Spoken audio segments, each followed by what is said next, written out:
Assalamualaikum warahmatullahi wabarakatuh. Kembali lagi di channel saya. Teman-teman, untuk kalian yang mengikuti tes seleksi CPNS tahun 2021 kemarin, ini ada kabar gembira. Jadi mengutip pada cpnn.com, ini ada informasi adanya pengunduran diri CPNS tahun 2021 ya. Jadi diinformasikan ini hingga 20 Mei tercatat sudah 111.485 peserta CPNS mengantongi NIP dari usulan yang diajukan. Kemudian sementara SK CPNS yang sudah dicetak masing-masing instansi sebanyak 95.000 lebih. Nah, ini BKN juga mencatat peserta yang lulus seleksi CPNS 2021 baik instansi pusat maupun daerah sebanyak 112.000 lebih orang, dan yang sudah mengisi daftar riwayat hidup atau DRH sebanyak 111.000 lebih. Nah, tapi sayangnya dari jumlah peserta yang lulus terdapat 105 peserta yang mengundurkan diri. Jadi ini sayang sekali karena banyak peserta yang mengundurkan diri, sedangkan proses seleksi dari SKD sampai SKB itu sangatlah panjang dan sangat melelahkan. Kasihan juga para pesaingnya yang tadinya harusnya dapat kesempatan ini malah disia-siakan oleh peserta yang lolos ini. Tapi kita juga tidak tahu alasan mereka sendiri secara spesifik ya. Jadi ini ada lagi peserta yang tidak memenuhi syarat atau TMS itu sejumlah 4 orang. Kemudian ada yang berkas tidak lengkap atau BTL ada 11 orang. Untuk alasan sendiri itu menurut CPNN, jadi Deputi Bidang Sistem Informasi Kepegawaian BKN Suharmen menyesalkan banyak peserta CPNS yang mengundurkan diri. Alasan pengunduran diri peserta ini karena mereka mendaftar pada jabatan dan instansi tanpa tahu kondisi instansinya. Ini lanjutnya, jadi setelah lulus dan melakukan survei lokasi ternyata tidak sesuai harapan, akhirnya mengundurkan diri. Ini menurut saya adalah sebuah alasan yang kurang logis ya kalau seperti ini. Mungkin mereka mengira lokasinya itu dekat mungkin dengan rumah mereka, tapi setelah dicek ternyata jauh dan menjadi beban mungkin, atau bagaimana kita kurang tahu. Tetapi ini menjadi angin segar atau kabar gembira untuk teman-teman yang sudah lolos SKD dan mengikuti SKB tetapi tidak masuk perankingan, istilahnya menjadi ranking yang kedua gitu ya. Karena menurut peraturan dari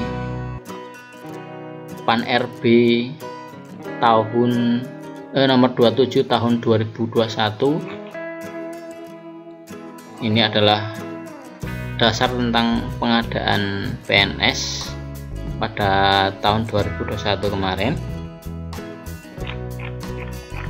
Ini pada pasal 53.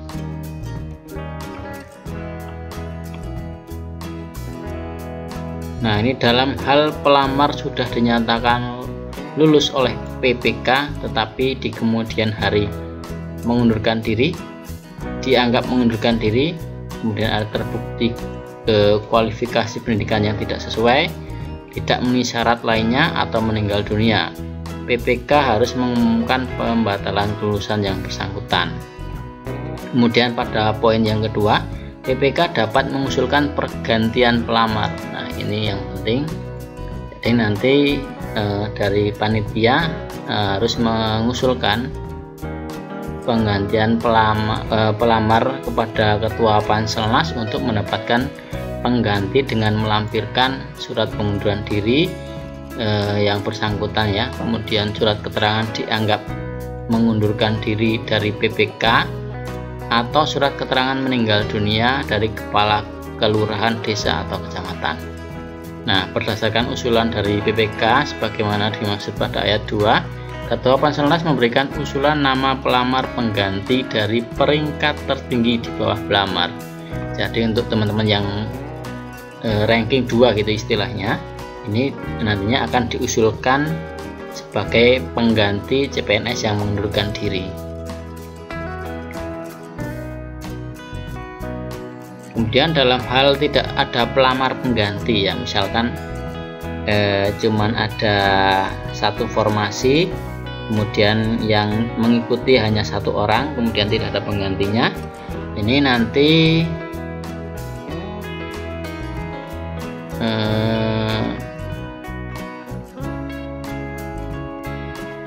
pengisian dilakukan berdasarkan tata cara pengisian kebutuhan jabatan yang belum terpenuhi mengikuti ketentuan sebagaimana dimaksud pasal 48 ayat 5 sampai dengan ayat 7. Nah, kita cek pasal 48 ya. Nah, ini pasal 48 ayat 5 tadi ya. Ini dalam hal terdapat kebutuhan jabatan yang belum terpenuhi setelah dilakukan penentuan kelulusan sebagaimana dimaksud ayat 4, berlaku ketentuan sebagai berikut. Nah, jadi jabatan pada kebutuhan umum belum terpenuhi dapat diisi dari pelamar kebutuhan khusus. Nah, ini yang poin B. Sebaliknya, jika jabatan pada kebutuhan khusus belum terpenuhi dapat diisi dari pelamar kebutuhan umum dan kebutuhan khusus lainnya yang memiliki jabatan, kualifikasi pendidikan, dan unit penempatan atau lokasi kebutuhan yang sama. Kemudian yang keenam, dalam hal instansi pusat melakukan pengelompokan unit penempatan atau lokasi kebutuhan yang sama, pengisian kebutuhan jabatan yang belum terpenuhi sebagaimana dimaksud pada ayat 5 hanya diberlakukan pada kebutuhan jabatan yang telah dikelompokkan tersebut.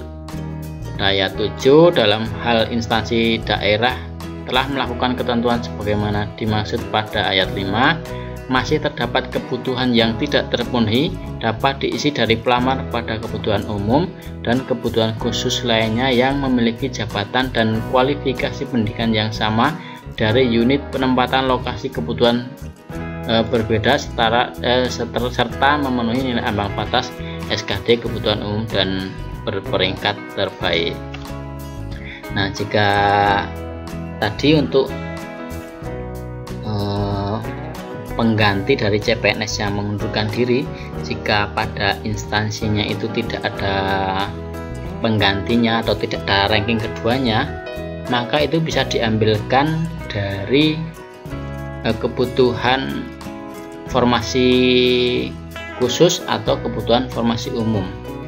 Nah, pada titik lokasi atau unit kerja yang sama ya.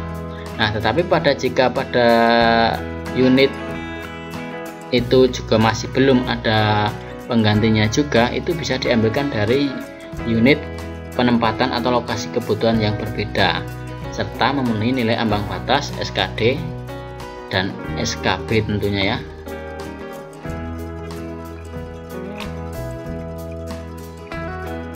Nah, kemudian kembali lagi ke pasal 53 yang terakhir ini ayat 5, PPK berdasarkan usulan Ketua Panselnas sebagaimana dimaksud pada ayat 3 menetapkan pelamar pengganti dan mengumumkan ulang hasil seleksi secara terbuka. Nah, teman-teman untuk ini tentunya harus memperhatikan website instansi teman-teman yang kalian lamar. Barangkali ada pengumuman baru yang berkaitan dengan penggantian CPNS ini ya, karena mungkin banyak dari teman-teman yang sudah merasa tidak lolos kemudian sudah tidak memperhatikan pengumuman-pengumuman yang ada. Karena di sini juga tidak di berita ini tidak disebutkan rincian instansi mana saja yang mengundurkan diri, maka teman-teman harus aktif untuk melihat pengumuman di website dari instansi yang kalian lamar sendiri. Oke, mudah-mudahan ini menjadi kabar baik bagi teman-teman semua. Mudah-mudahan ada yang bisa jadi CPNS ya dengan berita ini. Oke, mudah-mudahan bermanfaat. Cukup sekian dulu, terima kasih. Sekian, assalamualaikum warahmatullahi wabarakatuh.